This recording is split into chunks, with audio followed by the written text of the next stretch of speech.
so bad it's good? You're watching Beyond the Trailers review of The Paperboy. These your paper boys? Mm-hmm. What they gonna do for us? Deputies say they found the sheriff's body at 6 a.m., but it was the way he was killed. That's what makes everybody assume it was you. I ain't the only one carrying a machete around here. What really happened? You look a little young to be a journalist. You can get your man out of jail, wouldn't you? Tell him we got Hillary out. Governor's gonna pardon him. Yeah. If you want to see Zac Efron in his tighty whities, then this is the movie for you. Yes, as Efron tries to follow in the footsteps of his idol Leonardo DiCaprio, he's made perhaps his strangest career choice yet. Lee Daniels' hotly anticipated follow-up to Precious, The Paperboy premiered at Cannes earlier this year, and nobody knew quite what to make of it. The immediate headlines focused on an infamous scene where Nicole Kidman pees on Efron. Sure, it's because he got stung by a jellyfish, but in a movie that's being called highly erotic, everything takes on a different tone. But Kidman is no stranger to pushing the edge of the envelope. She reinvigorated her career and the movie musical with Moulin Rouge, wowed Broadway by showing her bare butt on stage, won an Oscar for donning a fake nose, and has worked with directors like Stanley Kubrick and Lars von Trier. And once again, Kidman is coming out on top for it, with critics agreeing she's the one indisputable bright spot in The Paperboy. She even got a tribute out of it at the 50th Annual New York Film Festival to tie in with the screening of The Paperboy naturally. See, this is how Oscar campaigns are run, and Kidman, who has 2 other Oscar nominations besides her win, is Millennium Films' best bet at getting some Oscar action for The Paperboy. It's unlikely anyone's going to nominate Efron for anything, but the actor is simply hopeful roles like this will change his image. And while nudity is a double-edged sword, it did wonders for Channing Tatum, it's a more surefire bet that Efron will be helped by appearing in the Lee Daniels film, alongside respected talent like Kidman, John Cusack, and Matthew McConaughey. On a side note, McConaughey is so good in Magic Mike, don't be surprised if that's the film that gets him some awards nominations this year. As for The Paperboy, is this trashy pulp flick art or just trashy pulp? And even if it is, sometimes trashy pulp isn't so bad. Let's go find out. So as you know, I've been covering the New York Film Festival, so I got to see The Paperboy in an advanced screening. And I have to say, I don't understand all the hate about it. I mean, this film has just been, as I said in the beginning, critics are divided about it, but also as I was checking out some of the reviews before going to see the film myself, they're just viciously attacking it. And I don't think that's warranted at all. I thought it was actually a pretty good film. It reminded me of a Tennessee Williams play meets Deliverance. And on that second note, I think Lee Daniels did such a tremendous job capturing late 1960s, early 70s filmmaking. Someone compared it to Instagram, like he shot the whole movie on Instagram, but I thought that was kind of nitpicky and missing the forest for the trees. I thought that it was supposed to look that way, and it did. Even from like when he would do zooms in the film, it had that jerky 1960s feel, which I thought it worked really well to create that feeling that you were in the time period. So I enjoyed that. And also, as you may remember, I reviewed The Perks of Being a Wallflower a few weeks ago, and I said that was an actor's movie. And I think that The Paperboy is very much an actor's movie, and the acting is very good across the board, from Nicole Kidman, who's getting all the attention, to Zac Efron, and to even Macy Gray. I was really surprised at how good an actress Macy Gray was. I think she did a really nice job. You would not think that, but she was excellent. And also the characters, they do some crazy things, they're in really crazy situations, but at no point did I ever question the reality of the situations they were in. Weird stuff happens. And I think that's one of the things that the movie was exploring. You're thinking that these people live in the South, they're all not financially well off, it's a tough time period, and so they very much have the feeling that they can do whatever they want, there are no consequences. What's really going to happen? Why not do it?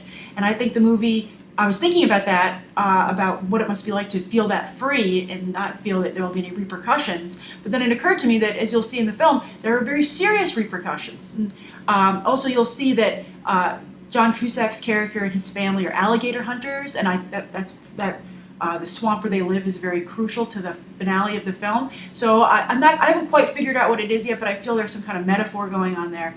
Kind of like, don't poke an alligator with a stick, because it's going to turn around and bite you.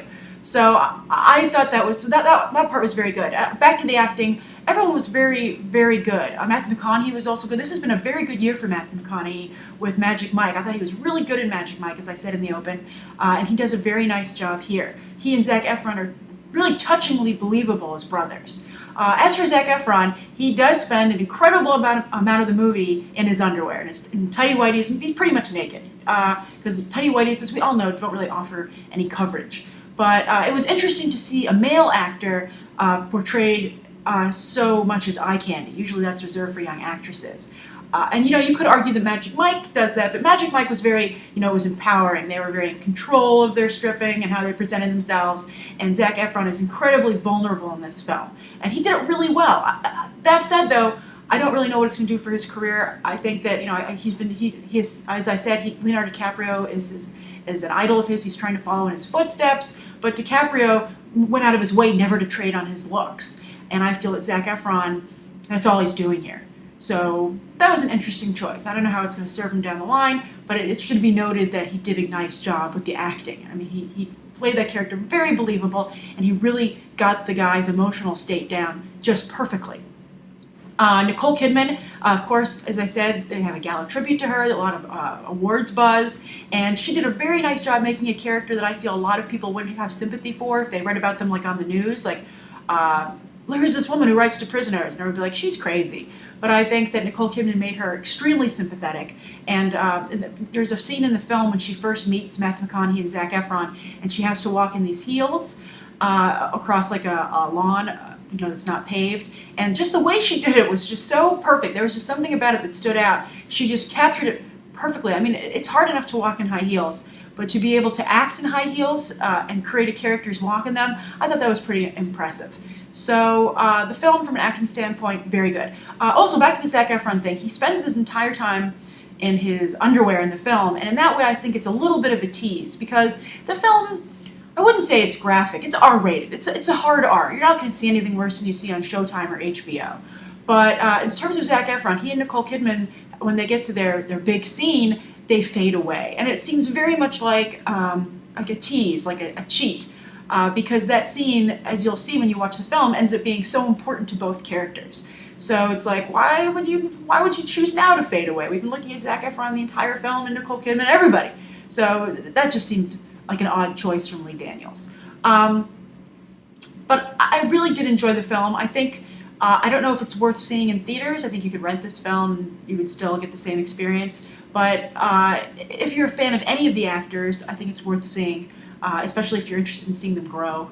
And I think the film probably will get some awards buzz. I'm interested to see if people come around to it. Again, I don't know why the response was so vicious from some of these people who saw it at Cannes. But if you've seen The Paperboy, if you venture out and see it, tell me what you think. Who do you agree with? Do you agree with the people who tore it apart at Cannes, or do you agree with me that there's merit here? This is good. I mean, when I say Tennessee Williams play, I really do mean Tennessee Williams play. It is very much like that. I know some people have said that this author who wrote the original book is like Elmore Leonard, and I guess it has aspects of that. But this is, to me, just scream. Like, I expected Sidney Poitier to come around the corner any minute and be like, hey everybody, what's up? And also, Matthew McConaughey's partner kind of is a Sidney Poitier type character. So yeah, it's well done. It's well done. I think Lee Daniels, I didn't see Precious, but I think he's definitely a talented filmmaker. Some might question his taste level, but then I would tell those who do to remember that there are actually a lot of people like this, and their stories are very touching, and I think it can be also a good lesson learned. Don't poke an alligator with a stick. So thank you as always, I hope you're enjoying these reviews when I can give them. Trying to alternate between my own reviews and audience reactions. So those are available on Friday, and you can check out movie news and trailers here during the week. So thanks for watching, as always, and I hope you'll subscribe. See you around. Bye.